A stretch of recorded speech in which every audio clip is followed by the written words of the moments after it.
Bom, boa tarde a todos. É um prazer tê-los aqui. Gostaria de agradecer imensamente a participação dos convidados aqui da nossa mesa.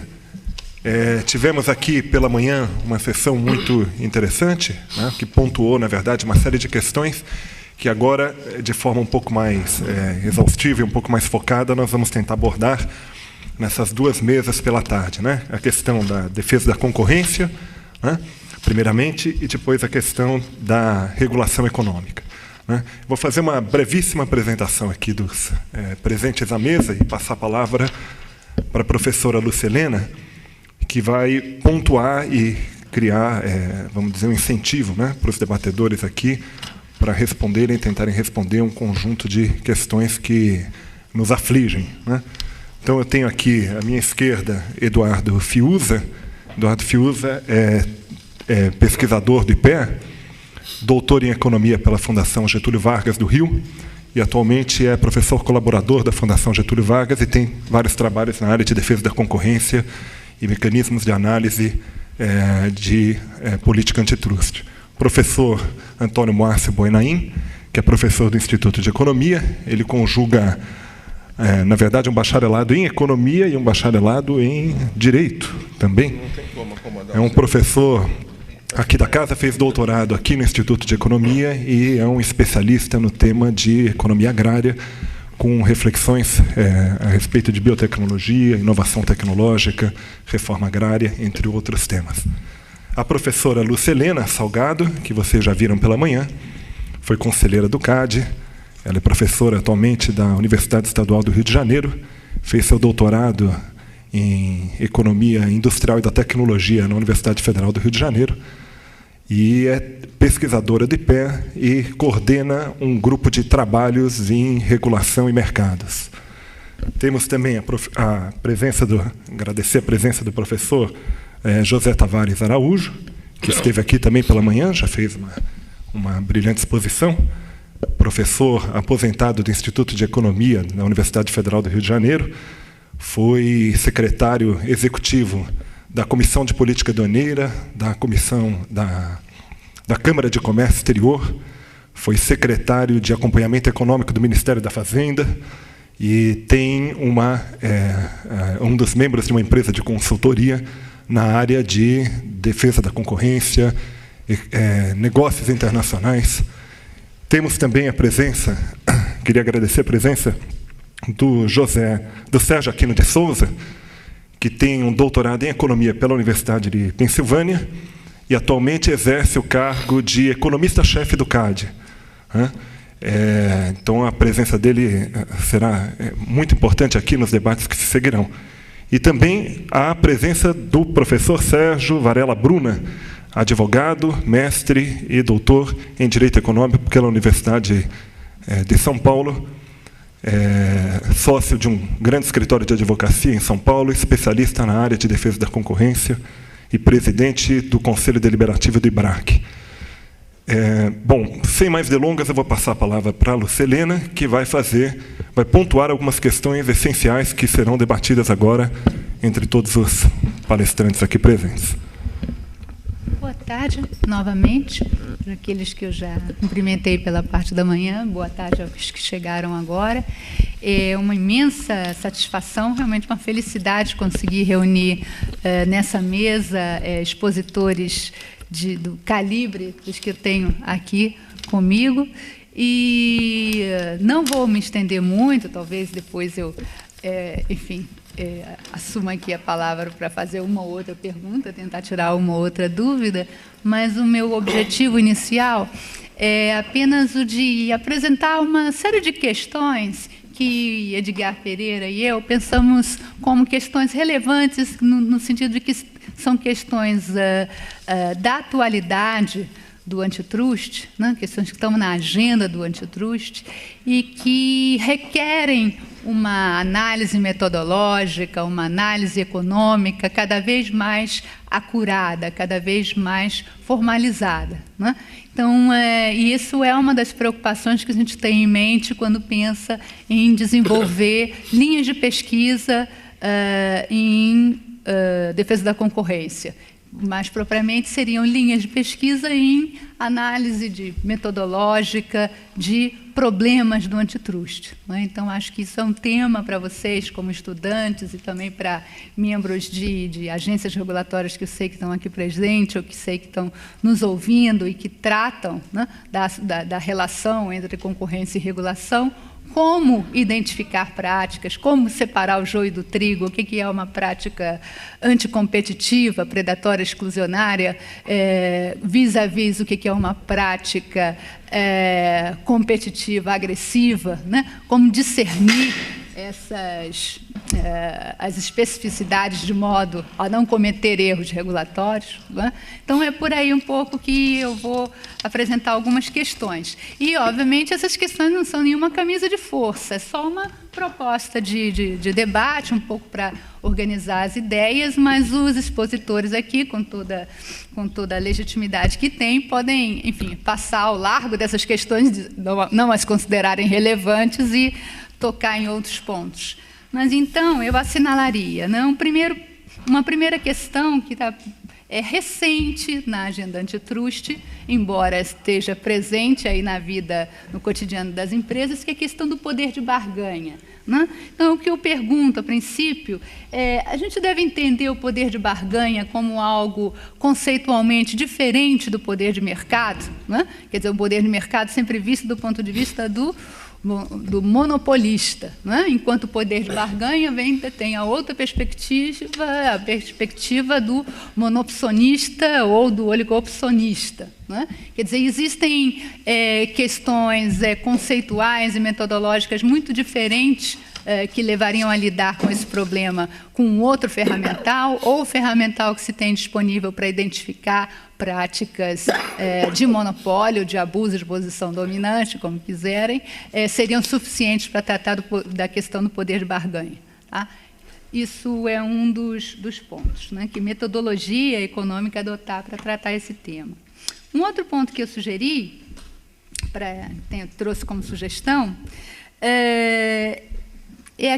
e o que eu já adiantei, aliás, é um ponto caro para mim, é um ponto que eu tenho já interesse há alguns anos, e eu particularmente fiquei muito satisfeita de ver que esse foi um dos pontos em que a nova administração do governo Obama resolveu encarar de frente, né? Que é a questão de como tratar as práticas abusivas de empresas dominantes, né? Enfrentando o desafio de procurar diferenciar o que são práticas concorrenciais agressivas de práticas anticompetitivas de exclusão mesmo, de predação. Né? Na gestão, os senhores sabem que na gestão anterior, né, da administração norte-americana, na gestão anterior do DOJ, a leitura tinha sido de que não havia instrumental econômico suficiente para fazer um discernimento adequado entre o que é uma prática de exclusão e uma prática de competição agressiva e, por conta disso, virtuosa. Então, era melhor deixar quieto, deixa que o mercado se ajeita. Né? Então, isso foi eu diria que foi uma das falhas regulatórias no que diz respeito ao antitruste nos últimos 2 administrações nos Estados Unidos. E isso mudou radicalmente agora com a nova condução, né? Que a comissária Volley mais o Carl Shapiro estão imprimindo ao DOJ. Né? Então, como é que isso rebate para a agenda brasileira de defesa da concorrência? Quer dizer, isso implica, isso é uma pressão, talvez não um constrangimento, mas um incentivo para que a agenda de política de concorrência brasileira também encare com coragem, digamos assim, esse desafio de tentar discernir o que é a prática anticompetitiva da prática pró-competitiva agressiva. Então, isso é uma questão que eu coloco para a mesa. Uma outra questão é o que diz respeito às indústrias de alta tecnologia. Né? Quer dizer, indústrias de alta tecnologia, as indústrias que têm uma dinâmica muito ágil, a gente falava isso um pouco no almoço, uma dinâmica de inovação, né, de lançamento de produtos e, por conta disso, de geração de poder de mercado.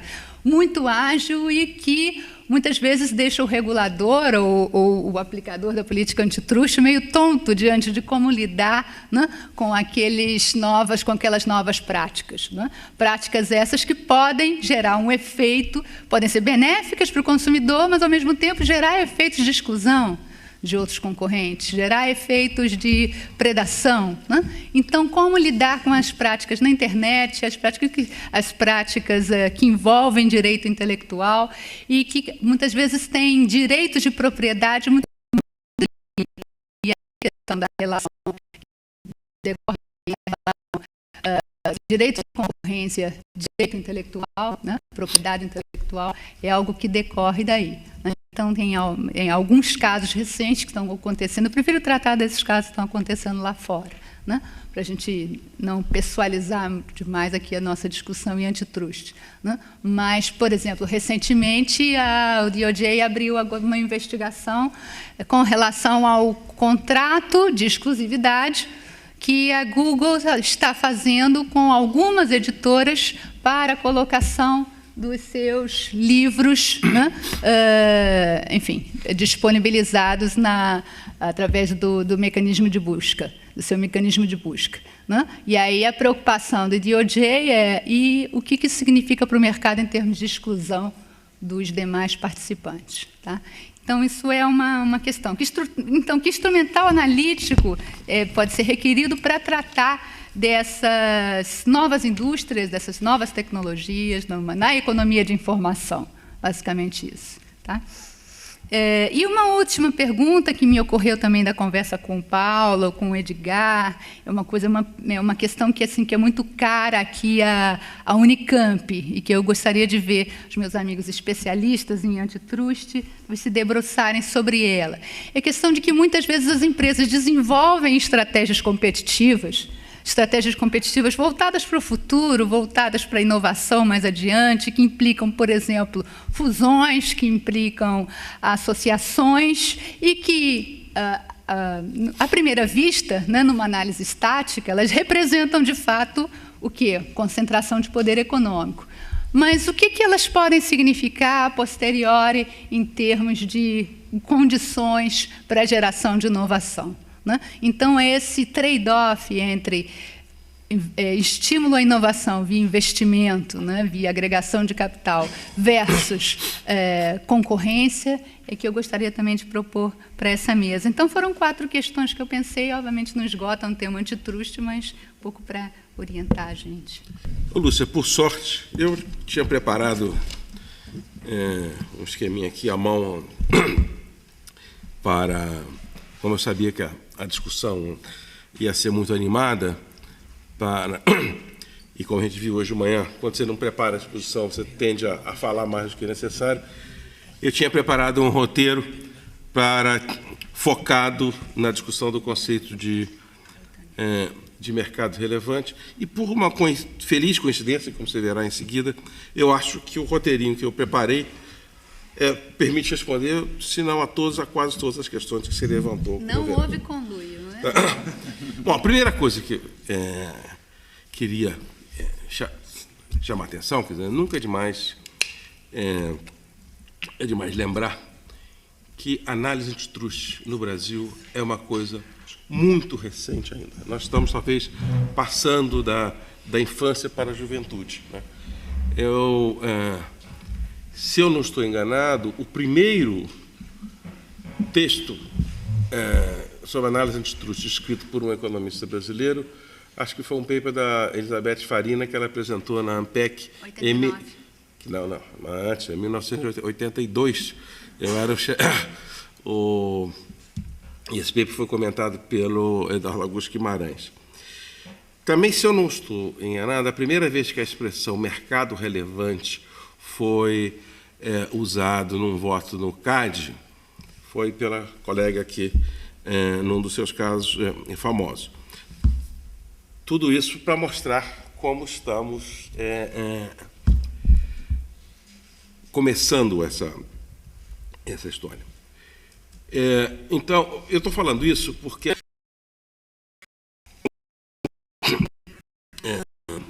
todo o progresso analítico que nós tivemos depois que o CAD virou efetivamente um órgão antitruste, que foi a Lei 8884, isso foi há só 15 anos atrás. Como todos aqueles que já leram pelo menos um paper sobre análise antitruste, sabe que o ponto nodal, o ponto crucial da análise antitruste tem a ver com a definição do mercado relevante. Quer dizer, mercado relevante é aquele espaço que é sobre a ótica do produto, quanto sobre a ótica da dimensão geográfica, onde uma empresa pode exercer o seu poder de mercado. Daí a ideia de que você identifica o mercado relevante através daquele teste do monopolismo hipotético, né? Que é aquela área onde uma empresa poderia elevar custos, reduzir o ritmo da inovação, fazer o que lhe parecesse interessante, sem atrair, num prazo curto, a entrada de novos concorrentes. O que a experiência mostra é que, na análise antitruste, se a definição do mercado relevante foi bem feita, os demais pontos da análise quase que fluem naturalmente. Entretanto, se você errou na definição do mercado relevante, tanto no sentido de torná-lo amplo demais ou restrito demais, se a definição está equivocada para aquele caso em análise, você pode esquecer o resto, porque tudo o resto que virá é besteira. É por essa razão que todos os guias de análise de atos de concentração, o ponto inicial é definição do mercado relevante.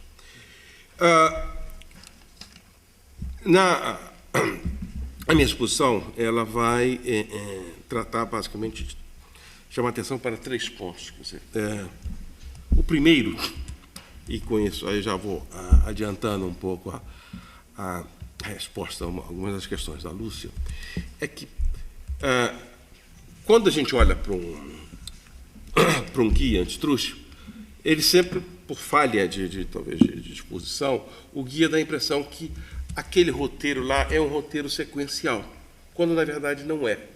Porque para que alguém seja capaz de fazer o teste do monopolismo hipotético e definir o mercado relevante, tanto pela ótica do produto quanto da ótica da geografia, ele precisa ter uma ideia muito clara sobre qual é a natureza do processo de competição que ocorre naquela empresa, naquela indústria, naquele setor.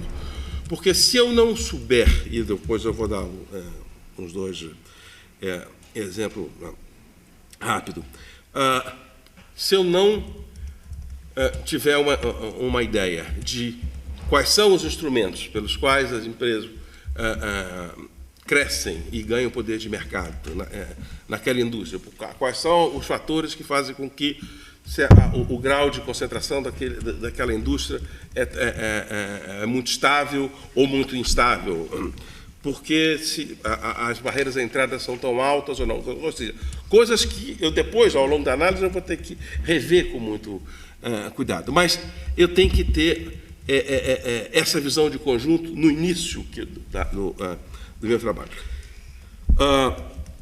Esse é um ponto que eu vou procurar mostrar na minha exposição, de porque é fundamental eu ter essa visão do processo de concorrência no momento em que eu vou fazer a definição do mercado relevante. E é através da definição do mercado relevante que eu, logo em seguida, vou poder aprofundar a análise da concorrência naquele setor.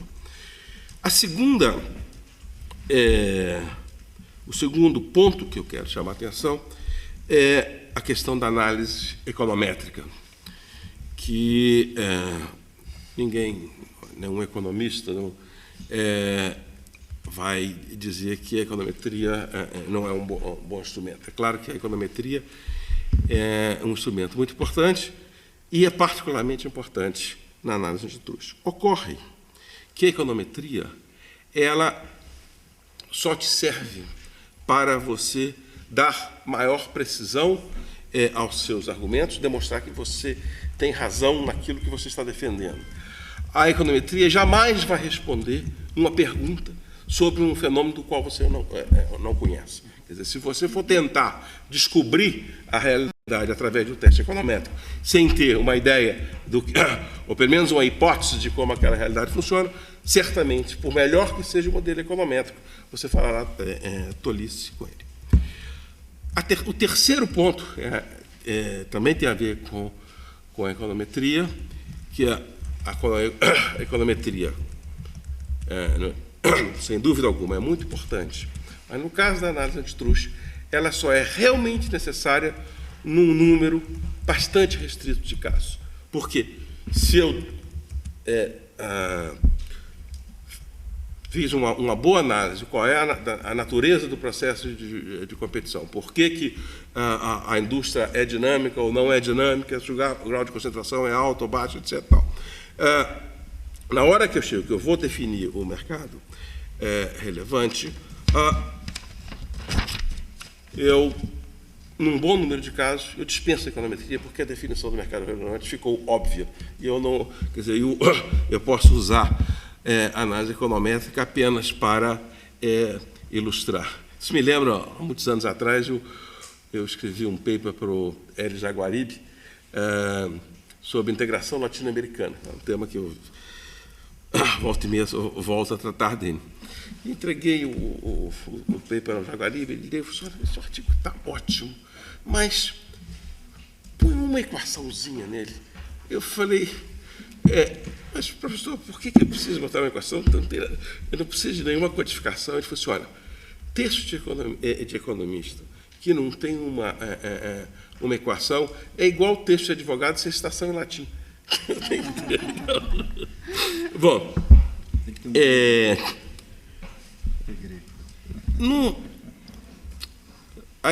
por volta da década de 70, mais precisamente a partir de 73, dois economistas, o Helsinga e o Hogarth, bolaram uma forma de você definir mercado relevante que era muito limitada, porque só pegava, na verdade, ela só servia para definir a dimensão geográfica do mercado relevante. Mas ela tinha um aspecto que era de que, para você usar os índices de Helsinga e Hogarth, que era muito simples, eu vou ver em seguida,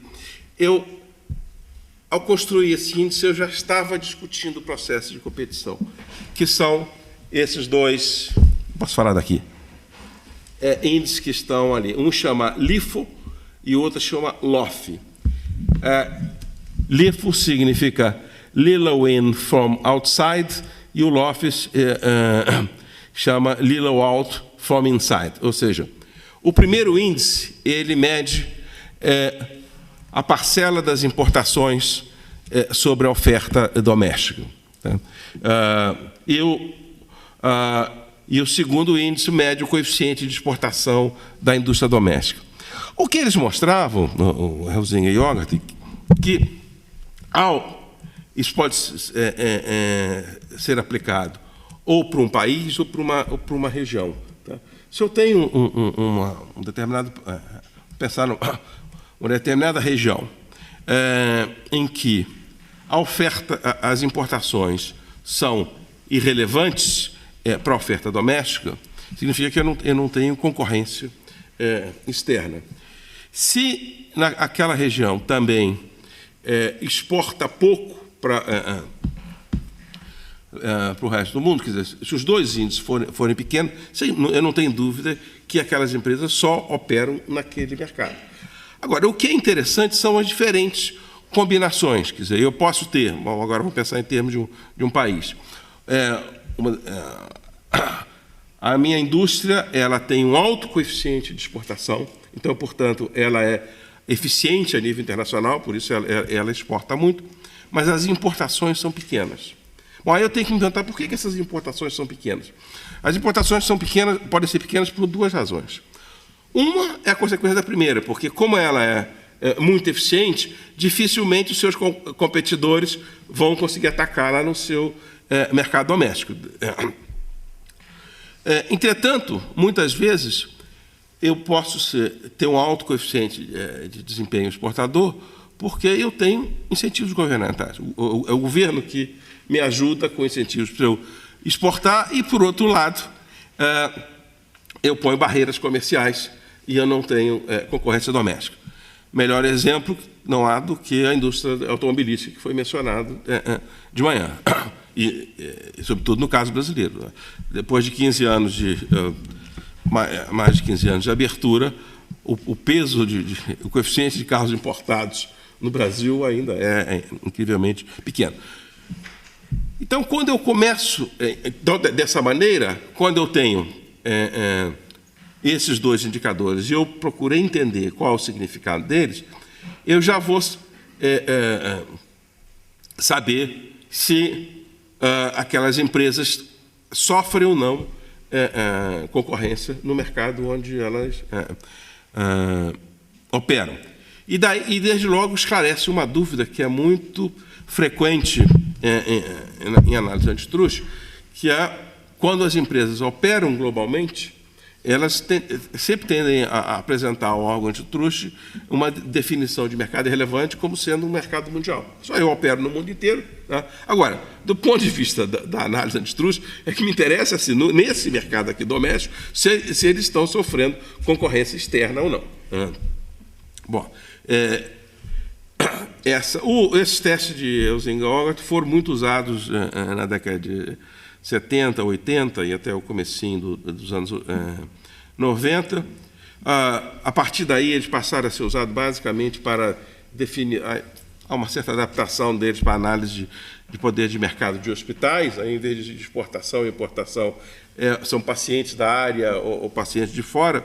Agora, curiosamente, e que foi o uso mais frequente desses índices, e tanto o Elzinga quanto o Hogarth sempre foram muito críticos, porque eles tinham definido o teste para análise de mercadorias, não para serviço, e quando você faz a adaptação para hospital, aí já entra numa opção de detalhes que eu não vou entrar aqui. Mas o que era interessante do teste do Elzinga-Hogarth era que, embora ele fosse muito ingênuo, bem simples, quer dizer, só preciso saber importação, exportação, produção doméstica e tamanho do mercado, eu já, no momento que eu faço a definição, para eu poder interpretar os índices, eu sou obrigado a entender um pouco do processo de competição.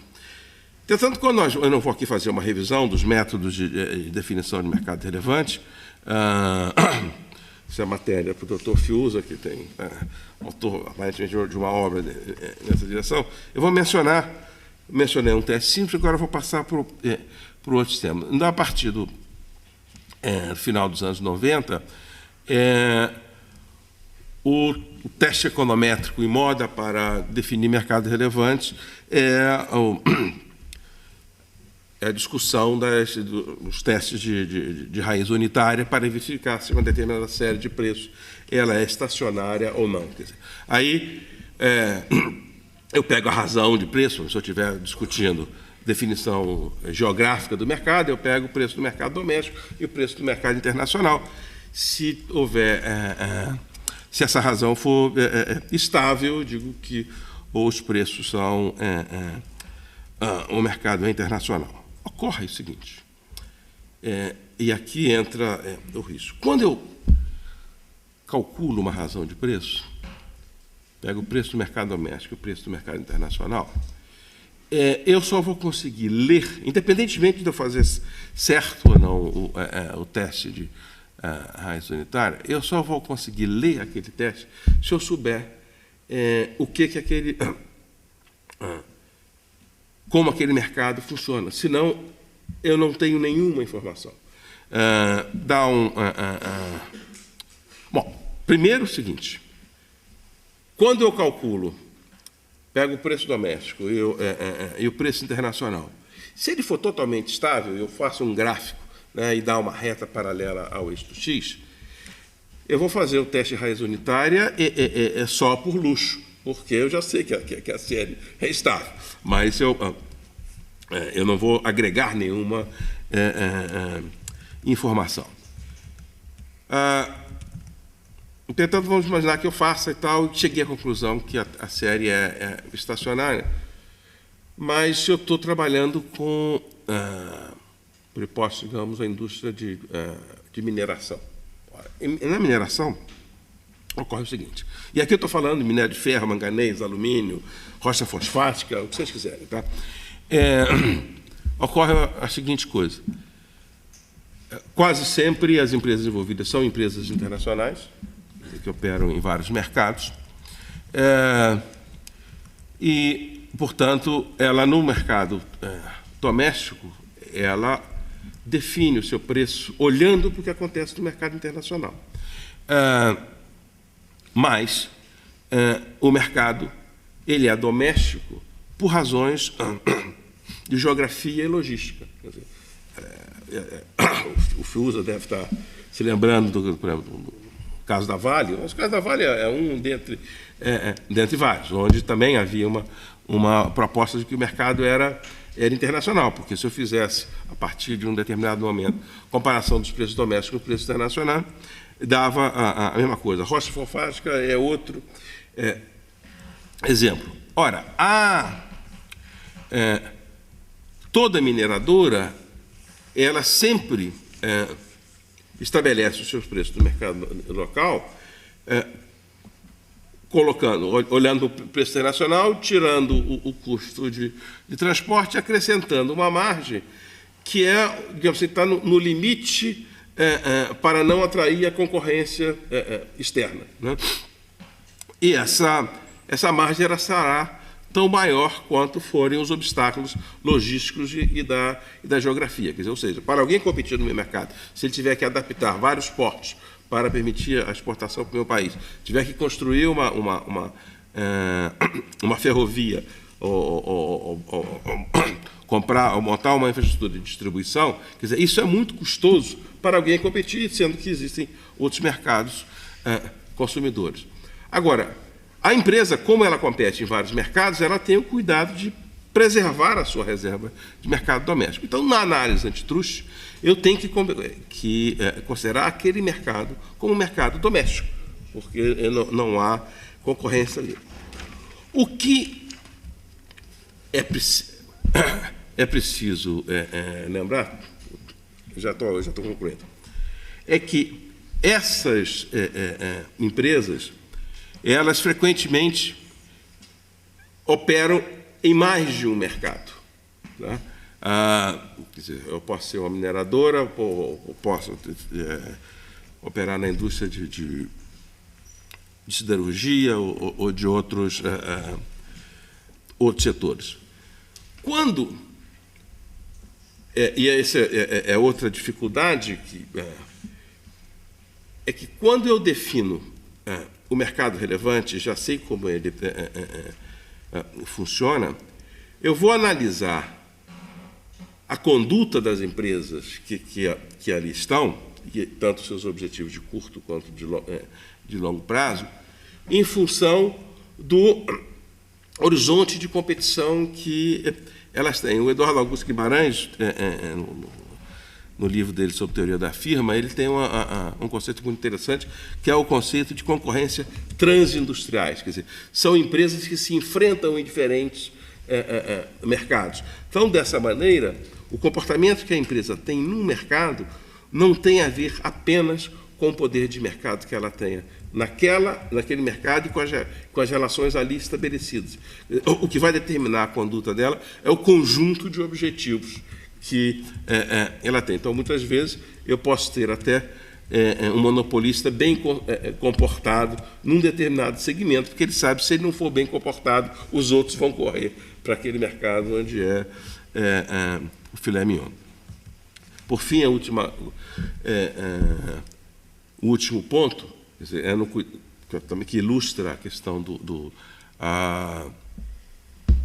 como usar a econometria para definir mercados relevantes, é o próprio texto um dos textos que popularizou essa metodologia, que é o texto do Forni, que é um italiano, que resolveu estudar o mercado de leite fresco na Itália. Tá? E o que o Forni queria, quer dizer, ele procura mostrar que esses testes são razoáveis, porque ele pega o mapa da Itália e diz, olha, na região de Milão, por exemplo, o mercado relevante é muito grande, porque todos os municípios vizinhos de Milão podem vender leite em Milão, dada a facilidade de transporte. Já as regiões do interior, às vezes eu posso ter duas cidadezinhas aqui, uma está do lado do outro, mas eu tenho um acidente geográfico que impede o transporte rápido do leite, que é um produto perecível. Então, ele fez o teste e conseguiu definir os vários mercados regionais. Agora, o que é interessante do texto do Fournier é que, quando ele vai fazer o teste, ele já sabia o que queria esperar. Quer dizer, e o teste apenas confirma aquilo que ele esperava. Às vezes, quer dizer, essa sua hipótese sobre o funcionamento não é uma hipótese óbvia. Então, para você demonstrar o argumento, você precisa fazer o teste da raiz unitária, como é esse caso. Então, em síntese, a econometria é muito útil, mas eu só posso usá-la depois que eu fiz uma coisa muito mais pedestre, que é examinar a natureza daquela indústria, como o progresso técnico opera ali e como as empresas nascem, crescem e morrem naquele setor. Obrigado. Bom, muito obrigado. Agora, professor José Tavares Araújo, muito obrigado pela sua fala. Vamos passar agora a palavra imediatamente para o Sérgio Aquino de Souza. Tá? Sérgio, talvez mais ou menos uns 15 minutos. Por favor. Eu preparei exatamente uma apresentação aqui, mas, enfim, teria apenas alguns comentários. Queria primeiro agradecer aos organizadores do evento por esse convite. Lá no CAD a gente está tendo um esforço muito grande de melhorar, né? Não que não seja bom, mas, enfim, tudo pode melhorar, a qualidade, né, e a quantidade das decisões, a qualidade das decisões e em maior quantidade do CAD, né? Então, é um esforço do presidente Arthur Badin de criar uma massa crítica de economistas dentro do CAD, né? Então, por enquanto, tem eu e mais 2 economistas dedicados exclusivamente a essa tarefa, né? De garantir, de assessorar os membros do plenário no sentido de melhorar, de dar mais subsídio a essas decisões. Tá? Bom, o Departamento Econômico não está formalmente constituído, né? Deve ser feito em breve, mas já está funcionando como se estivesse formalmente constituído. E um dos nossos esforços, no primeiro momento, pelo menos os esforços mais visíveis para quem está fora, é gerar alguns documentos de trabalho, né? Alguns economistas gostam de chamar working papers, né? É mais chamativo, né? Mas, enfim, documentos de trabalho cujo objetivo vai ser gerar diretrizes, né? Guidelines para o mercado, tá? Meio que criar um padrão de como o CAD deseja que esses pareceres, principalmente pareceres econômicos, né? Que diretrizes, que princípios esses pareceres devem respeitar, né? É claro que não é uma imposição, o CAD não tem esse poder de dizer, olha, tem que ser assim assado, senão a gente não aceita. Bom, não é isso. Mas a ideia de criar um ponto focal, né? Criar um ponto focal, um padrão ao qual todos, pelo menos a gente espera, possam aderir, né? Porque o que a gente vê hoje, você vê pareceres de muito boa qualidade, pareceres de má qualidade, pareceres de boa qualidade, mas sem alguns princípios básicos. Sei lá, você vai fazer uma estimação econométrica e não bota desvio padrão lá na matriz de elasticidade. O parecer está bom e tal, mas você não botou uma informação básica, né? Então, esse tipo de coisa que tem que ser bem discutido, né? Você vai fazer uma estimação de demanda, você precisa de preço ao consumidor, não o preço de fábrica, né? Se você for usar preço de fábrica, você precisa de alguma informação extra para me dizer qual é o preço ao consumidor. Enfim, são apenas alguns exemplos básicos dos objetos que essas diretrizes vão abordar, né? Bom, em relação a mercado relevante, sim, esses documentos de trabalho, o primeiro será lançado em torno de julho, final de julho, começo de agosto, né?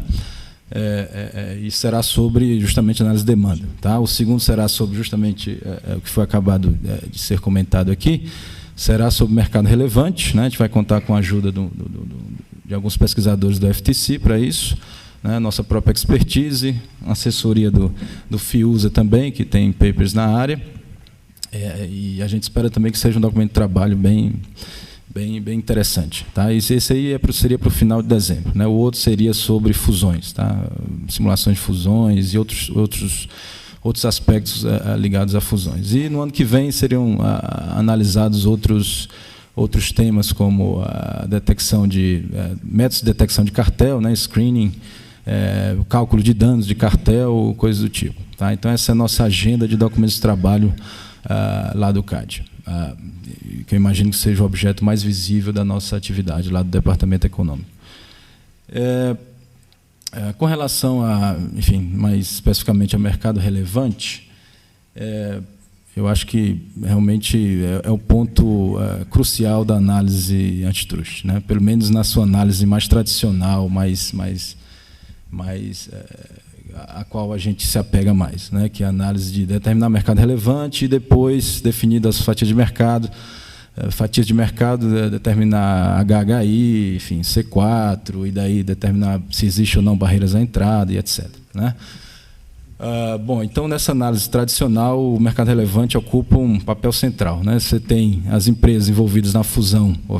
Bom, estou usando fusão aqui, mas o mercado relevante é utilizado para outros objetos de análise de defesa da concorrência. Mas, por exemplo, numa fusão, as empresas envolvidas na fusão vão tentar ao máximo alargar esse mercado, né, para daí a fatia de mercado delas ficar bastante reduzida e não ensejar nenhum tipo de análise. Né? Para vocês terem uma ideia da importância do mercado relevante, na nossa lei, né, na nossa lei atual, de 1994, a lei do CAD, que é o nascimento do nosso antitruste, né? Anterior a isso, a gente só queria saber de inflação. Mas, enfim, na nossa lei tem explícito, né? Você deve notificar se a concentração resultante, a soma das fatias de mercado das firmas envolvidas na fusão, for maior do que 20%. Né? Então, você é obrigado... E tem outro critério lá de faturamento, um ou outro, né? Que é 400 milhões de reais. Né?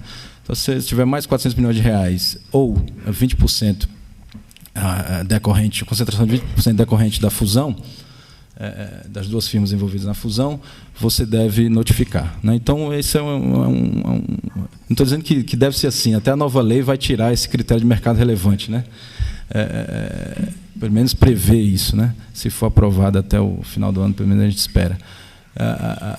Mas, enfim, isso é só para ilustrar a importância de mercado relevante no mundo antitruste. Né? Bom, em relação a métodos, tem vários métodos, a gente vai revisar isso nesse documento de trabalho, talvez o FIUSA possa falar um pouco mais sobre isso.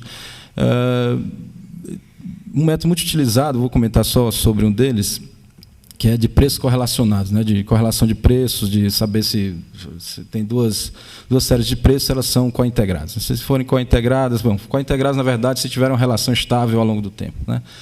Você diz que estão no mesmo mercado, caso contrário, estão em mercados diferentes. Essa literatura é bastante utilizada, né, mas ela tem uma crítica. Né? Não estou dizendo que ele não deve utilizá-la, mas deve sempre levar em conta essa crítica e daí tentar trazer outros fatos, né, que você procura no mercado para poder embasar a sua decisão.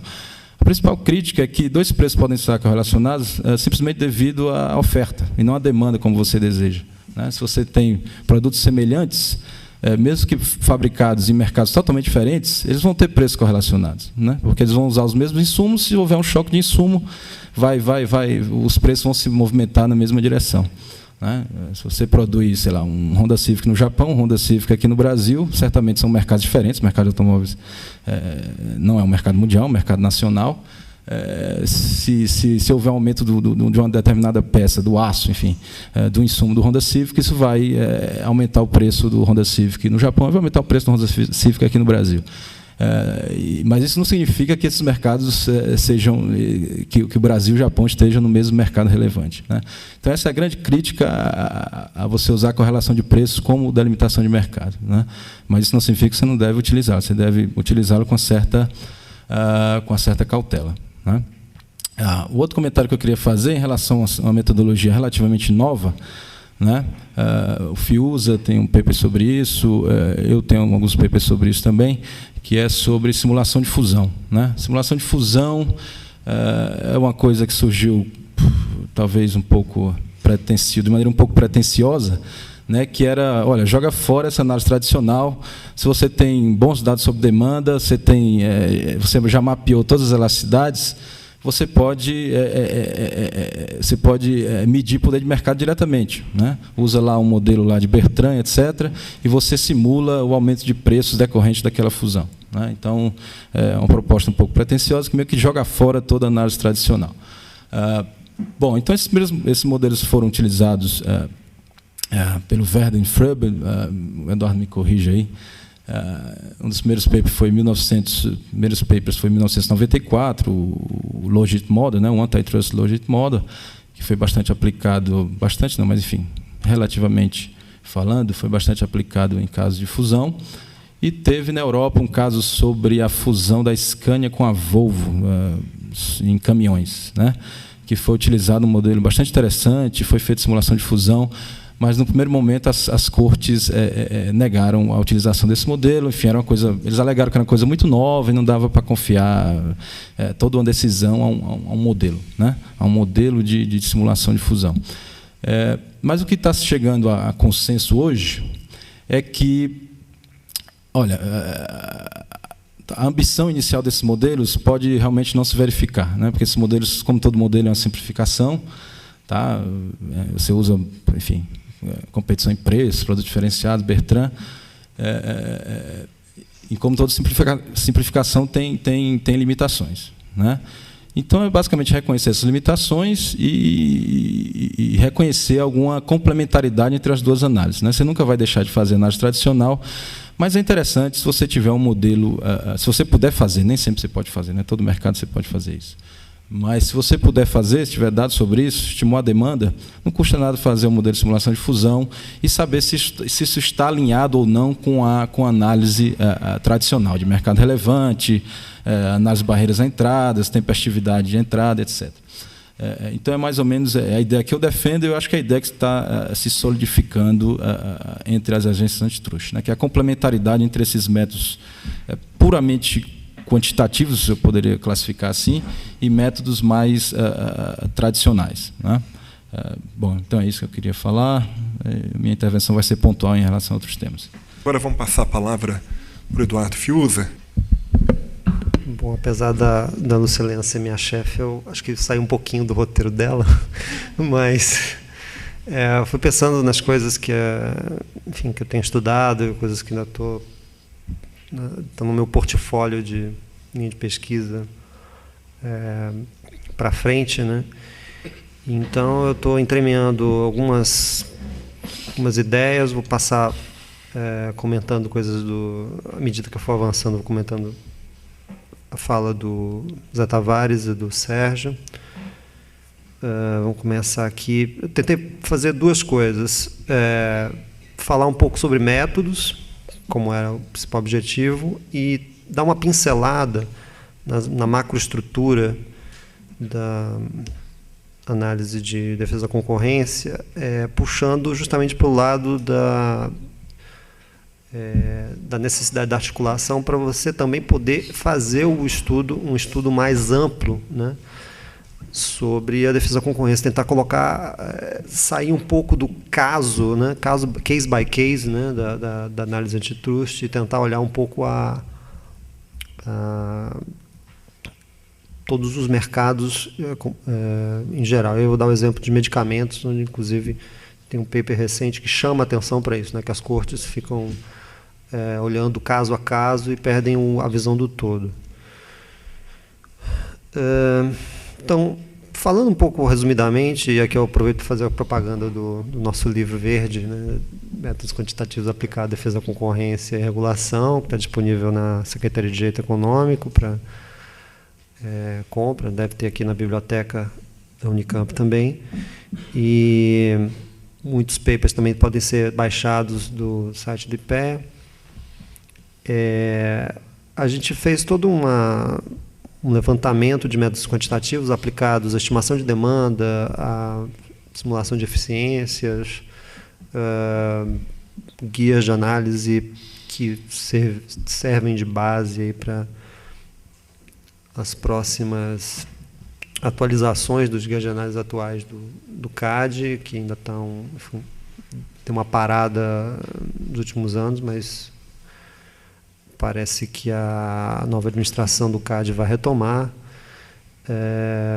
Enfim, guia de análise aplicado a bancos, aplicado a poder de compra, aplicado a fusões verticais. Tem toda lá uma boa massa de informações, né? Só um volume só de guia de análise. E aqui eu vou pontuar algumas coisas que talvez não tenham sido tocadas lá. Algumas foram, né? Estimações de demanda com bens diferenciados, que estão cobertos pelo paper do survey do Christian Rose e do Alberto Salvo. Elas já formam uma área bem consolidada nesses mercados que o Sérgio comentou, né? Bertrand, diferenciado. Ainda assim, eles são usados parcimoniosamente na maioria das agências antitrust e só servem para avaliar os efeitos unilaterais, né? E aí vem aquela história do procurar a chave debaixo da luz do poste, né? Porque é onde está mais claro. Quer dizer, já que você tem uma ferramenta que te dá um número de bolso para você dizer essa fusão vai causar tanto, você acaba não olhando tanto efeitos coordenados, que era o principal motivador do controle de estruturas das primeiras guidelines de fusões da agência americana, né? E hoje em dia, quer dizer, esse é um campo bastante promissor, essa análise de efeitos coordenados, que ainda no survey feito pelo Emílio Matsumura, ainda é na base do checklist, né? Quer dizer, esta fusão vai remover um maverick do mercado, essa fusão, os consumidores, os concorrentes, na verdade, eles já têm um histórico de probabilidade de conluio, vai aumentar essa probabilidade. Então, dois pesquisadores, se eu não me engano, ambos, um com certeza atualmente está na Competition Commission e o outro eu acho que está na agência de concorrência italiana, eles já começam a pegar esse ferramental de efeito unilateral e aplicar para efeito coordenado, pegando as estimações de demanda, simulação, usando jogos repetidos, né? Então, eu vejo isso como uma área bastante promissora de estudos, tem muita coisa ainda a ser, até para definição, como a gente sabe, né? Teoremas populares, número de equilíbrios de Nash em jogos repetidos é infinito, né? Bom, sobre delimitação de mercado relevante, o Zé Tavares estava falando em 82, eu não sei, eu me pergunto se naquela época eles já tinham tido acesso, na época não existia internet, né? Você não baixava o paper imediatamente, se eles já tinham conhecimento de como é que era o novo teste de monobolista hipotético, que foi justamente lançado em 82, né? Que era primeiro a questão do SNP, né? Da aumento pequeno, substancial e não transitório de preço, né? Primeira vez que foi formulado isso. Essa operacionalização do teste ainda é muito simplificada, quando muito faz uma análise de perda crítica, que é cheia de hipóteses. Aí vem os europeus que defendem o uso de séries temporais, quer dizer, não é só esse Forne que o Tavares mencionou, mas também o uso de teste com integração, porque às vezes você tem que comparar vários mercados entre si, você coloca 5 mercados, vê o número de raízes da cointegração, e aí, se não me engano, o número de mercados menos o número de raízes, te dá um número de mercados realmente relevantes na história. E, como o Sérgio falou, quer dizer, isso é backward looking e tem todas essas contaminações. No caso da teste com integração, você ainda pode controlar para algumas variáveis, coisa que o teste do Forne é muito simplificado, não dá conta, né? Então, o teste do Forne A gente chegou a fazer uma hierarquia para isso aí, um paper que está um pouco engavetado lá comigo e com a minha coautora. Ela estava fazendo mestrado, isso também me deu uma esfriada. Mas dá para você criar uma hierarquia de testes nisso aí, e mesmo assim ele não vai ter um casamento perfeito com o teste monopolista hipotético, né? Porque você está olhando o comportamento passado e o teste monopolista hipotético está querendo fazer uma pergunta para o futuro, né? Havendo dados e tempo para tal, a delimitação do mercado relevante pode usar estimação econométrica, mas a aplicação de métodos quantitativos nesta etapa de análise continuará sendo feita muito parcimoniosamente, justamente por razão de tempestividade e simplicidade, e às vezes, como diz o Dr. Tavares, né, você olhou ali, está na cara, né? E é o que acontece, quer dizer, você olhar survey de casos dos Estados Unidos, survey de casos europeus, survey de casos brasileiros, assim, consenso, né? 70%, 70% é consenso. Já sempre se definiu dessa maneira, sempre se continua definindo. Então, é muito difícil mudar isso, até porque você teria que criar todo um exército de gente só para ficar aplicando esses testes. E, na verdade, você sempre procura filtrar, pegar só os testes mais complicados mesmo, os casos mais complicados para aplicar esses testes. E, bom, o uso de métodos quantitativos ainda pode avançar bastante em outras etapas da análise, no caso, poder de compra, um poder de monopsone, tentando assim, um pouco responder o que a provocação da Lucelena, poder compensatório, a probabilidade de entrada e a estimação de eficiências. Para poder de compra e poder compensatório, basicamente você usa o mesmo arcabouço econométrico de jogos usados no modelo de efeitos laterais, ou seja, você pega lá as firmas, estima a demanda, estima o custo por resíduo, admitindo um determinado tipo de jogo, se é Bertrand, diferenciado, se tem algum grau de conluio ou não, se é multiproduto, uniproduto. E aí você acrescenta um estágio do tipo de relação entre a firma downstream e a firma upstream, né? Eu me lembro assim de cabeça uns 2 ou 3 artigos fazendo isso. Você pega lá preço do iogurte no mercado de iogurtes, e aí você vai ver o preço do iogurte no supermercado, né? E aí faz um modelo em 2 estágios de jogo, né? Bom, seu uso antitruste, teoricamente, pode-se formular um contrafactual para simular o efeito de uma mudança na estrutura de mercado downstream, né, sobre os preços e quantidade da firma upstream, né, mas eu ainda desconheço a jurisprudência que tem usado esse ferramental. Então, é potencialmente uma maneira de você olhar o efeito de atos de concentração ao longo da cadeia. Para a probabilidade de entrada, eu até desconhecia o colega lá trabalha com o Sérgio, foi que me chamou a atenção que já se usa um modelo de, se não me engano, probit ordenado para prever entrada de supermercados, né? Eu estou rodando já rodei um de previsão de, não é bem previsão de entrada, né? Mas um modelo de estimação de entrada de medicamentos também. Esses são modelos simples, né? Mas a literatura está pendendo mais para o uso de jogos dinâmicos, né? Você tem lá um jogo repetido e as firmas vão tomando decisões interativamente, e a entrada é uma delas, né? Mas eles são muito onerosos computacionalmente. Mesmo os modelos estáticos complicam quando você fala em bens diferenciados, porque no lançamento de produtos novos, as firmas precisam normalmente de pesquisa de campo. Então, você vai lançar um novo sabonete, um novo sabão em pó, você vai fazer lá uma pesquisa de intenção e de escolha conjunta.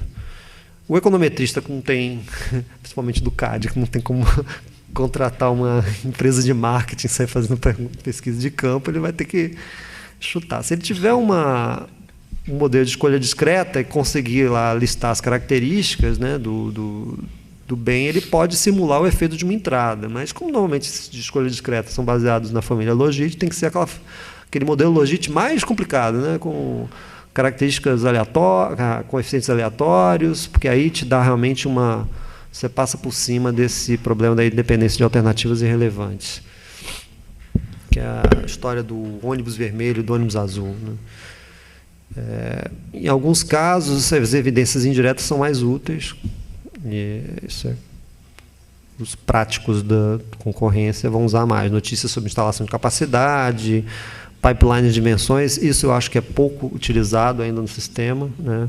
Quer dizer, você saber quais são as invenções que estão, talvez na parte de eletrônica, informática, software, você tem uma noção assim, mas a tecnologia tal já vai tornar essa aqui obsoleta, e aí fica irrelevante você definir esse mercado agora, porque daqui a 2 anos, que é o seu horizonte de análise, isso aí já terá aparecido tantas empresas com tecnologia muito mais sofisticada.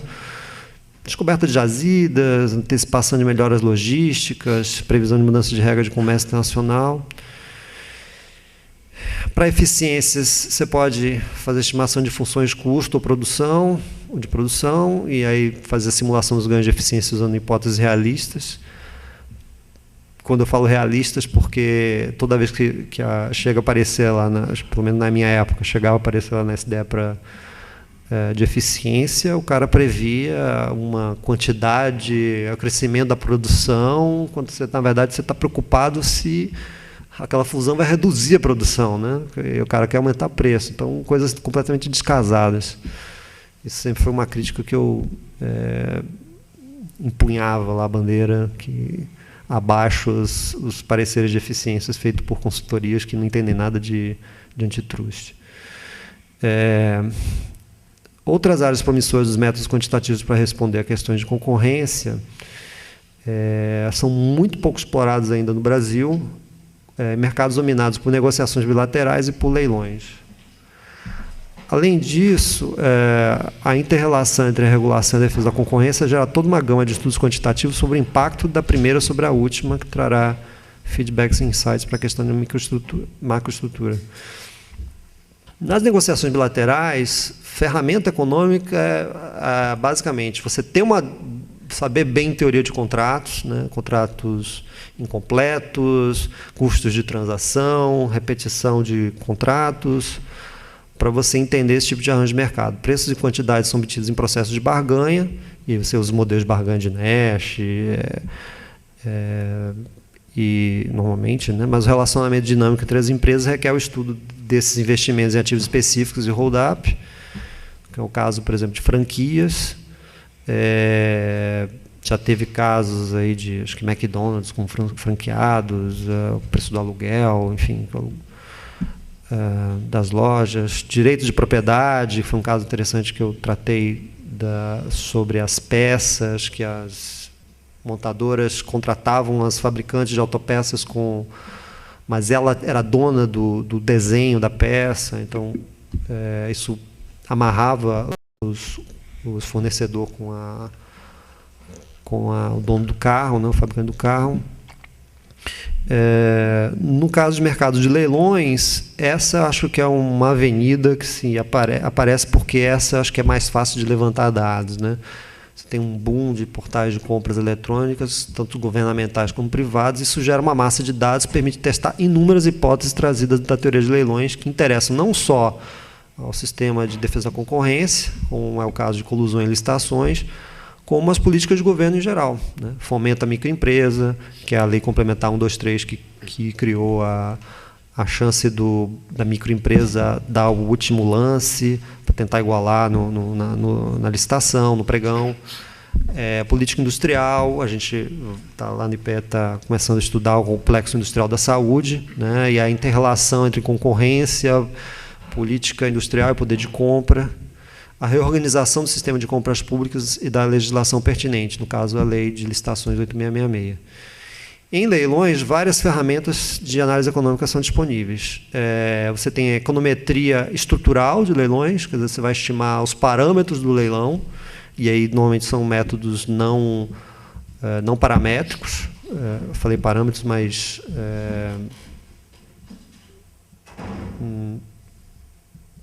semiparamétricos, não paramétricos, equações de forma reduzida em avaliação de efeitos de tratamento, ou seja, comparar diferentes tipos de leilão, se eles tiverem formato não houver um processo gerador que crie dependência entre eles, você usa método de efeito de tratamento. E experimentos, não é econometria. Você faz lá um experimento com pessoas, volta lá numa sala, no computador, fazendo jogos e vendo o efeito disso. Estou quase terminando. E acho que menos. Usada para testar ou simular ocorrência de colusão em mercados investigados, o impacto de alta concentração que envolvam firmas que vendam principalmente em leilões, né? Mudanças nas regras de pregões eletrônicos, criação de variantes das modalidades existentes, como, por exemplo, você criar um leilão das concorrências, né, de envelope lacrado fazendo 2 rodadas, impacto da centralização de compras, tudo isso você tem várias maneiras de avaliar, tanto por econometria quanto com experimentos. Impacto da centralização de compras, que são as compras por rede de preços, impacto de regras e modalidades sobre as garantias, renegociação e solvência financeira dos leilões de contratos, serviços e obras, que é um paper que eu estou fazendo com um colega sobre renegociação de contratos de obras públicas. E aí, na macroestrutura, eu acho que não vou conseguir terminar. Não quer deixar isso para discussão de regulação? Mas traz esses pontos que eu acho que tem mais a ver pelo que você apresentou no Tá bom. Não perde, não. Deixa para discussão do próximo mês. Tá? Tá bom. Está vendo que você está falando na IR, articulação de parte regulatória. Só para depois. Ok. Tá bom? Obrigada.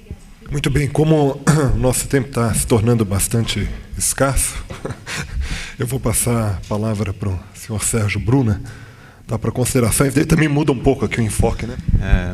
Bom, eu queria agradecer, antes de tudo, o convite que me foi feito para vir aqui. Estou muito honrado de estar, Edgar, obrigado, aqui junto de vocês para discutir os temas aí de ferramentas de análise econômica, e já faço aqui reconhecimento das minhas limitações, né, no entendimento das sofisticações das técnicas todas que existem, né?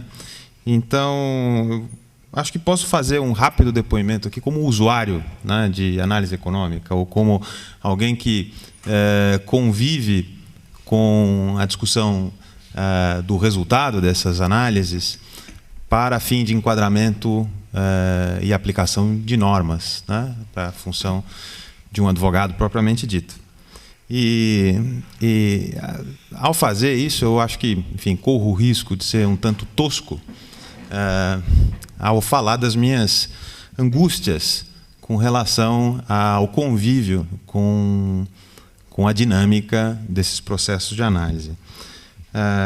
Isso é decorrente, talvez, de uma deformação profissional que nós, enfim, da área jurídica, nós tendemos a pensar em discussões técnicas que não sejam propriamente jurídicas, ou que não sejam relacionadas estritamente a modo de aplicação e interpretação de normas, como perícias, né? Então, a gente, num processo judicial, a gente discute uma perícia da dinâmica de um movimento para saber o que causou a colisão daquele automóvel. Porque aquele automóvel saiu da pista, bateu na pilastra da ponte, a pessoa morreu, né?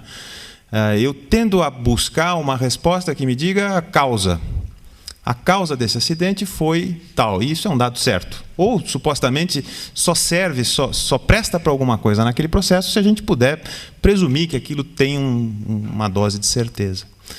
E se a gente começa a pensar na análise econômica como algo parecido com isso que se pericia para determinar qual a causa da morte daquele indivíduo, por que aquela pessoa morreu, ou por que o acidente ocorreu, ou por que aquela estrutura colapsou, onde estava o problema estrutural, era um erro de cálculo, era um problema de material. Se a gente começa a pensar em análise econômica dessa maneira, a gente sai extremamente frustrado. Porque, em primeiro lugar, foi muito bem colocado pelo Fiuza, num dos slides que eu vi, a análise econômica ela tem por objetivo, num processo antitruste, dar dados para decisão. E temas que reclamam decisão são temas necessariamente incertos, tá? Temas que a gente não pode resolver por dedução, por cálculo. Só se precisa decidir alguma coisa quando você tem alternativas razoavelmente equivalentes, que podem ao mesmo tempo, ser válidas para aquele caso concreto, né? Então, eu não calculo uma decisão antitrust, né? Eu adoto aquela alternativa de decisão que é da minha preferência. E devo justificar isso com base em razões, né? E razões não são verdadeiras ou falsas, né? Argumentos não são verdadeiros ou falsos. Argumentos têm peso, eles são fortes ou fracos, mas eles podem coexistir no plano da validade, né? Então, quando a gente olha como advogado para essa coexistência de decisões ou de teorias ou propostas de decisão que explicam aquele mesmo fenômeno, muitas vezes de forma totalmente divergente, a nossa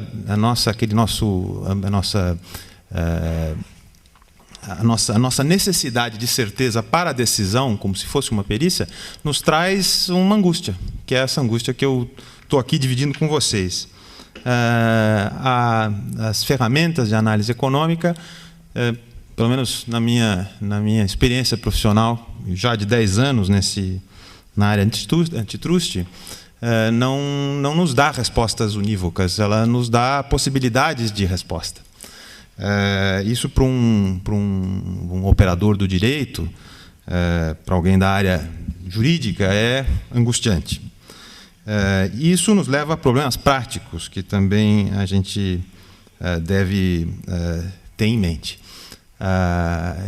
Só para fazer um parênteses, existe uma piada antiga, né, no meio dos advogados, estudantes de direito, do dono da empresa que chega para os seus assistentes mais diretos e faz uma pergunta: quanto é 2 mais 2? Aí ele chama primeiro o engenheiro da firma e o engenheiro responde: 2 mais 2 são 4. E depois ele chama o advogado e fala assim: quanto dá 2 mais 2? E o advogado falando: depende. Dá algo entre 3,5, 4,5, não posso garantir. E aí ele chama o contador da empresa e pergunta para o contador: quanto é que dá 2 mais 2? Ele fala: não sei. Aí o dono da empresa fala assim: mas como é que você não sabe? Você é contador? Eu sei lá. Quanto é que o senhor quer que dê? E um pouco a impressão que a gente acaba tendo na prática da atividade antitrust é que essa pergunta se coloca, às vezes, na boca do econometrista também, né? A gente consegue, no mesmo processo, encontrar estudos totalmente divergentes, e isso, enfim, é natural, é normal, mas para nós, advogados, isso é angustiante, né? O Dr. Prado aqui uma vez ouvi dizer que todo número devidamente torturado sempre confessa, né? Então, essa visão, vamos dizer assim, tosca, né, da parte de um aplicador, né, do direito que não tem o mesmo estofo, o mesmo preparo econômico que se exige para se compreender realmente esse universo de possibilidades que a análise econômica apresenta, é realmente algo que provoca profunda angústia, né, no meio jurídico. E isso não é só um sentimento espiritual, eu acho que isso tem uma consequência prática, que é aquela dos pobres mortais que aplicam o nosso direito, ou seja, os juízes, né? Na análise antitrust, nós temos uma atividade administrativa que permite colocar dentro da função decisória pessoas que não têm a formação que é usual, pelo menos, de um juiz. Nós temos lá no CAD e nos demais órgãos economistas competentes que, claro, podem, enfim, exercer esse papel com mais conhecimento de causa do que pobres advogados como eu. Mas lá também há advogados que são, enfim, no mínimo interessados em temas econômicos e procuram, se esforçam, fazem o melhor de si para tentar entender aquilo que está por detrás dos problemas em decisão. Mas eu fico pensando se e quando esses temas chegarem ao judiciário, como é que eles vão ser analisados, né? E eu vejo duas possibilidades, são simples as possibilidades. Uma possibilidade é uma possibilidade de endeusamento da prova econômica, né? Realmente nós conseguimos aí coeficientes maravilhosos que demonstram que, de fato, essa decisão está correta ou está equivocada. E a outra possibilidade mais, talvez, provável é a possibilidade de rejeição desse tipo de elemento como elemento válido de decisão, senão porque o juiz é incapaz de entendê-lo, né? Então, como ele não consegue entender aquilo que está acontecendo, existe uma chance razoável de que ele rejeite essa abordagem e procure algo que esteja mais perto da mão, né? Então, eu assim, como um prático da atividade de análise antitrust, não como talvez um grande conhecedor dos temas que se discutiram aqui hoje, eu gostaria de colocar essa angústia do advogado, pobre coitado, que precisa lidar com essas ferramentas e, ao mesmo tempo, conviver com o fato de que elas não nos dão as respostas que nós estamos procurando. Ou, pelo menos, que não nos dão a resposta que nós procuramos, porque elas nos dão muitas respostas, né?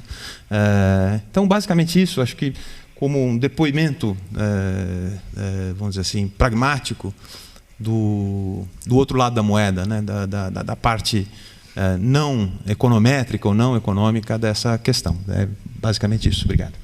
Eu vou passar a palavra agora para o professor Antônio Márcio para fazer algumas considerações. Bom, boa tarde a todos. Eu quero agradecer ao Edgar o convite. Eu não sei como é que seria a tradução de amigo da onça para um convite da onça de me colocar numa mesa cheia de especialistas, tanto na área de economia como na área de direito, mas ele insistiu que um leigo era importante. Eu não entendi bem, mas estava cansado e achei que era melhor aceitar, e aqui estou com o desafio de ter que falar 2, 3 minutos, que seja, de algo que não esteja tão fora do tema do seminário. Bom, me ocorrem algumas questões que talvez sejam obviedades para os especialistas, então eu estou correndo o risco de estar dizendo obviedades, mas talvez tenham alguma relevância. Pensando na proposta do workshop de agenda de pesquisa, né? Então, eu estava pensando que pesquisas que não sou da área, gostaria de fazer. E fiz alguma reflexão a partir dos temas que eu trabalho, que são temas de agricultura, cadeias agroindustriais, porque, evidentemente, toda a questão de pobreza, reforma agrária, etc., etc., por mais esforço que eu fizesse, não dava para encaixar. Então, me ocorreram algumas questões. Hoje de manhã se comentou aqui que é preciso pensar, quando se decide sobre atos de concentração, e se aplica, se usa esses instrumentos antitrust, qual é o nosso objetivo? É, sem dúvida, uma política pública, você colocou, qual é o nosso objetivo? E também se colocou dessa dicotomia que aparentemente há na área entre uma análise estática e uma análise dinâmica, né, dos problemas que podem estar associados a atos de concentração, etc., etc. Então, me ocorre que é muito importante compreender, né, a construção daquele mercado, né, no momento de decidir. Sexta-feira, o Paulo me chamou para me dar um pouco de instruções, né? E aí conversamos um minutinho e eu falava, olha, eu como consumidor estou muito preocupado com essa fusão Perdigão-Sadia, que eu não tenho a menor ideia do ponto de vista técnico se é algo válido ou não, né? E como um pouco uma pessoa que acompanha o agronegócio, eu vejo que a concorrência, a competição acirrada que essas duas empresas tiveram ao longo dos últimos 15, 20 anos, foram absolutamente fundamentais para colocar o Brasil na posição de liderança que tem hoje associada a essas duas empresas, para colocá-las, inclusive, numa posição de se fundir, virar um player global maior do que de fato já são. Nos últimos 10 anos, então, a importância dessa briga ferrenha dessas duas empresas foi fundamental para estruturar áreas. Quando você pensa, por exemplo, nos investimentos que a Perdigão fez em Goiás e que levaram a Sadia, em função disso, a fazer algo semelhante em Mato Grosso, isso você conforma um território com milhares e milhares de pessoas. Então, eu falei, bom, a minha preocupação egoísta de consumidor de salaminhos, etc., no supermercado, que olha a concorrência, o salame está 20, está 18, está 17, que se vê ameaçada, talvez, ou não.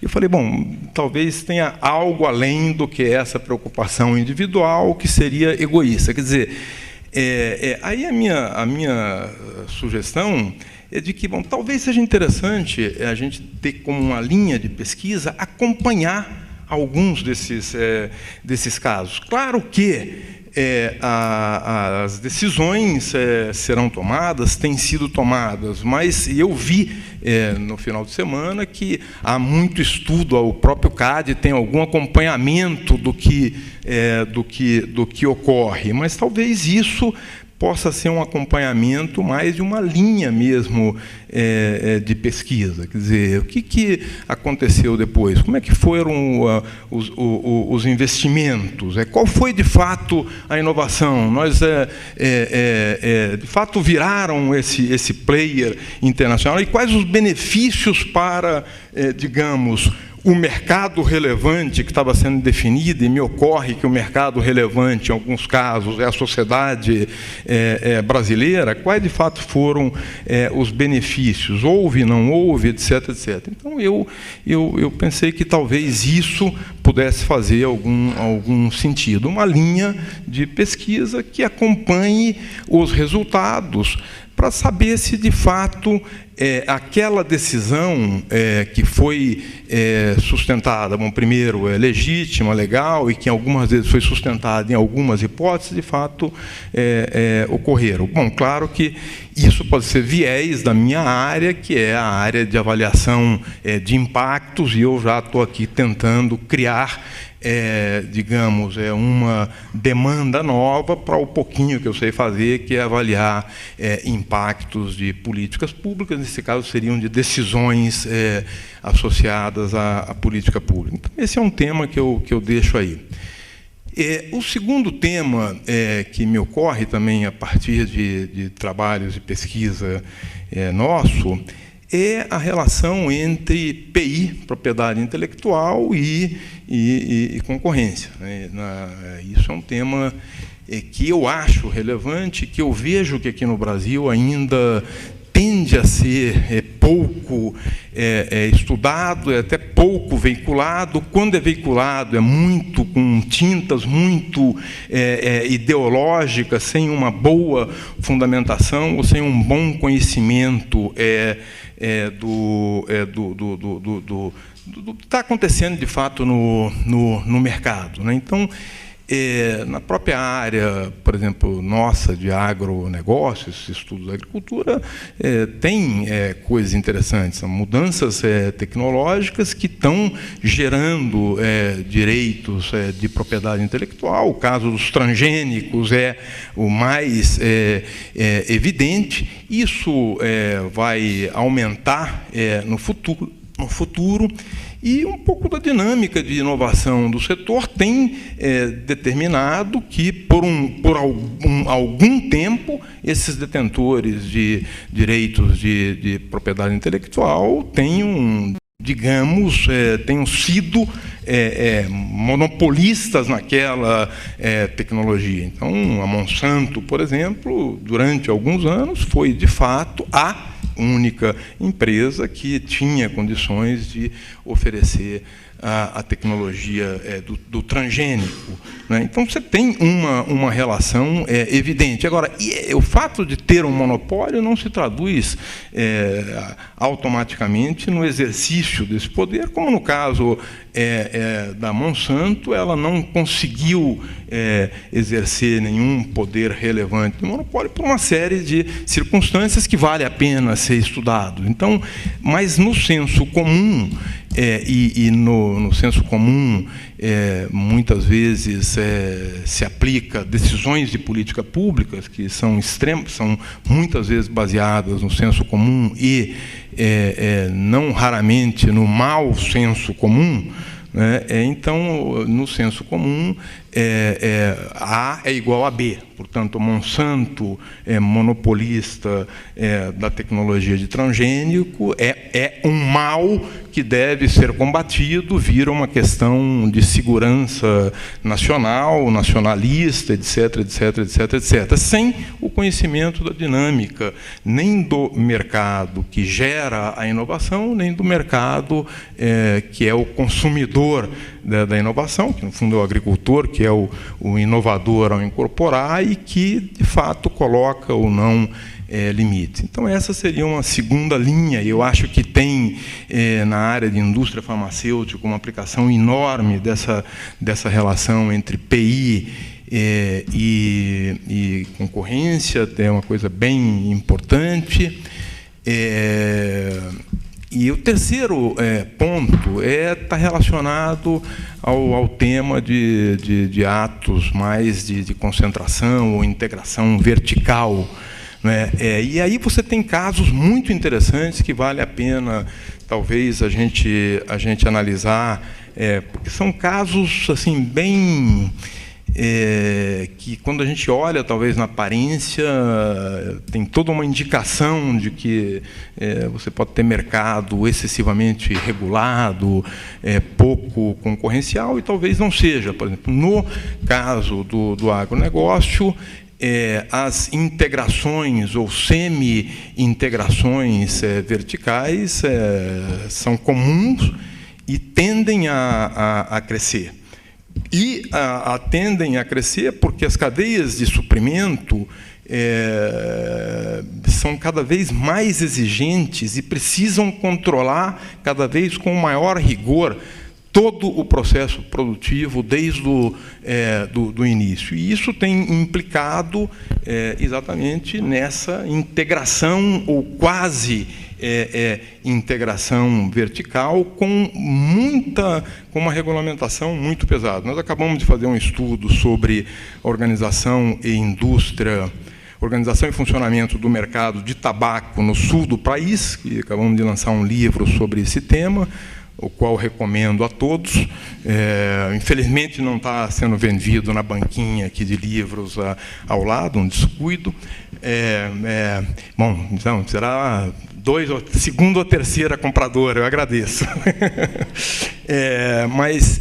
Então, é um caso bem interessante, porque é um mercado muito regulado, com preços aparentemente fixados, e, na nossa análise, mostra que em todos os elos dessa cadeia há uma intensa concorrência entre empresas, que são 3 empresas, dominam 80% do mercado, entre produtores, entre fornecedores, e que, inclusive, a fixação de preço que ocorre, digamos, é uma fixação absolutamente necessária, mas que não exclui, na verdade, a prática de preços diferentes daquele fixado.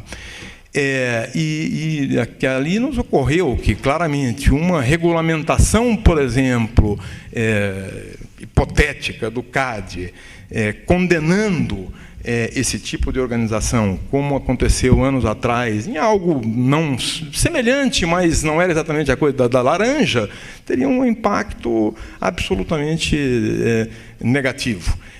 Então, essa é uma linha de pesquisa que eu gostaria de sugerir, também em interesse próprio, de estudos sobre esses mercados integrados, altamente contratualizados, com regulamentações, digamos assim, privadas, muito mais contratuais do que coisa. Mas esses contratos podem implicar em alguns acordos que são do setor e que aparecem como, opa, aqui temos um problema, estamos combinando um preço. Mas, olha, quando o governo pratica preço mínimo, pode. E se eu combino um preço... enfim, então tem uma questão, tanto do ponto de vista teórico, conceitual, como de análise mesmo, que é muito interessante. Então, eu deixo essas 3 questões. Se forem válidas, ótimo, aí eu me candidato a participar de uma dessas pesquisas. Obrigado.